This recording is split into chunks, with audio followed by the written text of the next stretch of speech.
Fundamentals of Sanatana பயிற்சி பட்டறை நேரடி மற்றும் இணைய வழி வகுப்புகள் டிசம்பர் 13 முதல் 17 வரை. தொடர்புக்கு 7388824242.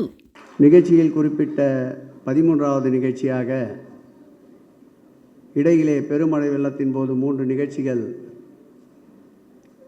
தள்ளி வைக்கப்பட்டிருந்தாலும் குறிப்பிட்ட இந்த 13வது நிகழ்ச்சியில் இல்லார்க்கு நாமே உறவு எல்லோருக்கும் உதயமே வரவு என்ற தலைப்பில்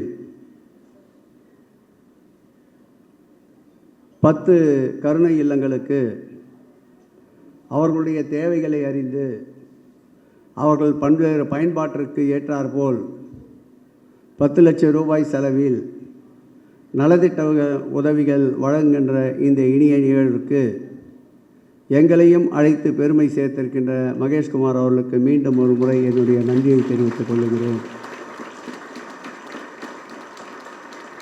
இந்த இனிய நிகழ்வுக்கு ஒத்துழைப்பை தந்து பெருமை சேர்த்திருக்கின்ற பகுதி கழக செயலாளர் அருமையண்ணன் நாகராஜன் அவர்களே, பகுதி கழக செயலாளர் அன்பிற்கினிய ஐசிஎப்பா முரளிதரன் அவர்களே, அன்பிற்கினிய தலைமை செயற்குழு உறுப்பினர் கழக சட்டத்துறையுடைய துணை செயலாளர் சந்துரு அவர்களே, சகோதரி மண்டல குழு தலைவர் சரிதா மகேஷ்குமார் அவர்களே, அன்பிற்கினிய தம்பி தனசேகர் அவர்களே, துரைக்கண்ணன் அவர்களே, அன்பிற்கினிய அசோக்குமார் அவர்களே, திரளாக இந்த நிகழ்வில் பங்கேற்று நிகழ்ச்சிக்கு சிறப்பு தேடி தந்து கொண்டிருக்கின்ற துரைக்கண்ணன் அவர்களே, மாவட்ட அணியினுடைய அமைப்பாளர் அன்பு சகோதரி ராஜேஸ்வரி ஸ்ரீதர் மாநகராட்சி மாமன்ற உறுப்பினர் அவர்களே, மாவட்ட கழக துணை செயலாளர் அன்பிற்கினிய தேவஜவகர் அவர்களே, மாநகராட்சி மாமன்ற உறுப்பினர்கள் அன்பிற்கினிய தாவூத் பி அவர்களே, ஸ்ரீதனி அவர்களே, சாரதா அவர்களே,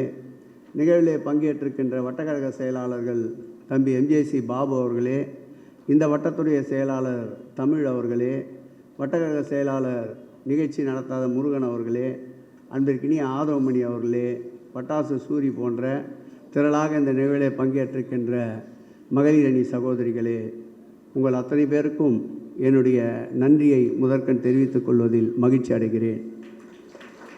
நிகழ்ச்சியில் குறிப்பிட்டிருந்தது நம்முடைய சமூக நலத்துறை அமைச்சர் கீதா ஜீவன் அவர்களைத்தான். ஆனால் அவர் இன்று மாவட்டத்தில் முக்கிய அலுவல் காரணமாக இந்த நிகழ்ச்சிக்கு வரவில்லை. நேற்று இரவு தொடர்பு கொண்டு நம்முடைய அமைச்சர் அருமை அண்ணன் இன்றைய தமிழக அரசினுடைய ஆளுங்கட்சி கொறடா ராமச்சந்திரன் அவர்களை நேற்று இரவு அழைத்தேன். என்ன நிகழ்ச்சி என்று கூட அவர் கேட்கவில்லை. நானாக இது போன்ற ஒரு பிறந்தநாள் நிகழ்ச்சி என்றேன். எந்தவித சலனமும் இல்லாமல் பெயரோ சுவரொட்டியோ அழைப்பிதழோ எதிலும் பெயர் இல்லாவிட்டாலும் நம் உள்ளத்தில் குடிகொண்டிருக்கின்ற தலைவர் அவருடைய தவப்புதல்வன் பிறந்தநாள் நிகழ்ச்சி என்றவுடன் ஓடோடி குறிப்பிட்ட நேரத்திற்கு வருகை தந்து எங்களுக்கு சிறப்பு சேர்த்திட்ட அருமையண்ணன் ராமச்சந்திரன் அவர்களை பலத்த கரவொலியோடு வருக வருக வருக வருக என்று அன்போடு வரவேற்று காலத்தின் நேரமின்மையை கருதி சுருக்கமாக உங்களிடமிருந்து விடைபெறுகின்ற சூழலை நின்று கொண்டிருக்கின்றேன். திராவிட முன்னேற்ற கழகத்தை பொறுத்தளவில்தான் பல்வேறு அரசியல் காலகட்டங்களில் பெண்களுடைய பாதுகாப்பு என்றாலும் சரி, பெண்களுக்குண்டான தனித்துவத்தை சமுதாயத்தில் உருவாக்கி தருவதென்றாலும் சரி, பெண்களுடைய வளர்ச்சிக்கு வித்திடுகின்ற பணியாக இருந்தாலும் சரி, இந்த ஆட்சி ஏற்பட்ட பிறகு ஏற்படுத்தப்பட்ட திட்டங்கள் ஒட்டுமொத்த தமிழகத்திற்கு மாத்திரம் அல்லாமல், ஒன்றியத்திற்கு மாத்திரம் அல்லாமல் உலகத்திற்கே வழிகாட்டுகின்ற திட்டங்களை இந்த 3.5 ஆண்டு திராவிட மாடல் ஆட்சியில் வழங்கிய பெருமை ஒப்பாரும் மிக்காரும் இல்லா நம் அன்பு தலைவர் தளபதி அவர்களையே சாரும். இன்றைக்கு பிறந்தநாள் காணும் அன்பிற்கினிய தமிழகத்துடைய துணை முதலமைச்சர் அவர்கள் கட்டுப்பாட்டிலே இருக்கின்ற மகளிர் சுயஉதவிக் குழு என்று எடுத்துக்கொண்டாலும் சரி, ஆட்சி பொறுப்பை ஏற்றவுடன் அவர்களுக்கு இருந்த கடன் தொகையான 2600 கோடி ரூபாயை ஒரே கையெழுத்தில் கடன் தொகையை தள்ளுபடி செய்தவர் மாண்புமிகு தமிழக முதல்வர் என்றால் அது மிகையாகாது. பெண்களுக்குண்டான திட்டம் அரசு பள்ளிகளிலே பயிலுகின்ற மாணவ செல்வங்களுக்கு உயர்கல்வியிலே படிப்பதற்கு மாதந்தோறும் அவர்கள் கல்விக்குண்டான கால அளவை நிறைவு செய்கின்ற வரையில் 1000 ரூபாயை தந்து புதுமை பெண் திட்டத்தை நாட்டிற்கு தந்த முதல்வர் நம்முடைய மாண்புமிகு தமிழக முதல்வர் அவர்கள். ஒரு காலத்தில் வீட்டிலே இருந்து தாய் வீட்டிற்கோ உறவினர் வீட்டிற்கோ செல்வதென்றால் கணவனிடம் பணத்தை கேட்ட காலங்கள் மாறி இன்றைக்கு விடியல் பயணத்தை தந்து மகளிர்கள் சுதந்திரமாக அவர்கள் நினைக்கின்ற இடங்களுக்கு செல்லுவதற்கு வித்திட்டவர் மாண்புமிகு தமிழக முதல்வர் என்றால் அது மிகையாகாது. இப்படி அடுக்கடுக்கான திட்டங்களை அள்ளி வீசிக்கொண்டிருக்கின்ற முதல்வரை பார்த்து இந்த ஆட்சியில் பெண்களுக்கு பாதுகாப்பில்லை என்று கூறுகின்ற ஒரு கூட்டம் இருக்கின்றது.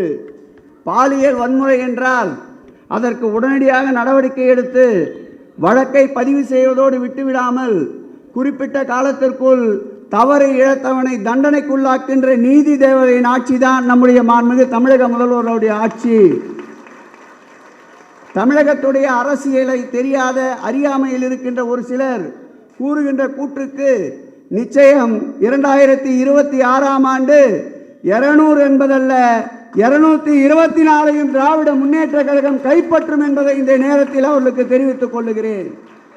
இந்த ஆட்சியை பொறுத்தளவில் ஒரு சுதந்திரமான ஆட்சி. தவறு செய்பவர்கள் யாராக இருந்தாலும் இன்னார் இனியவர் என்று பார்க்காமல் தண்டனை பெற்று தருகின்ற ஆட்சி. ஆகவே இந்த ஆட்சி தொடர வேண்டும் என்பது இன்றைய மக்களுடைய நிலைப்பாடு. அந்த நிலைப்பாட்டில் யாராவது குறையும் என்று நினைத்தால் அவருடைய கனவு பகல் கனவாகும் என்பதை இந்த நேரத்தில் தெரிவித்துக் கொண்டு, திராவிட முன்னேற்ற கழக ஆட்சியில்தான் பயனாளிகளை வாக்குகளை வைத்து எடை போடுவதில்லை. இன்றைக்கு பயன்பெறுகின்ற இந்த கருணை இல்லங்களை சார்ந்த 10 கருணை இல்லங்களிலே இருக்கின்ற இந்த குழந்தைகளுக்கு வாக்குரிமை இல்லை. ஆனால் மனிதநேயமிக்க நம் தலைவர் அவர்கள் நேற்றைக்கு முன்தினம் கூட நம்முடைய தலைமைச் செயலகத்தில் மாற்றுத்திறனாளிகளுக்கென்று 126 கோடி ரூபாய் செலவில் நலத்திட்ட உதவிகளை வழங்கிய பெருமை மாற்றுத்திறனாளிகளை காக்கின்ற மனிதநேயமிக்க தலைவர் நம்முடைய தலைவர் என்பதை இந்த நேரத்தில் அழுத்தம் திருத்தமாக பதிவு கொண்டு, வருங்காலம் நமதாகட்டும், அதற்கு எந்த தியாகத்திற்கும் நம்மை நாம் அர்ப்பணித்து களத்திலே நிற்போம். வாழ்க மனிதநேயமிக்க உதயநிதி ஸ்டாலின் என்று கூறி விடைபெறுகிறேன். நன்றி, வணக்கம்.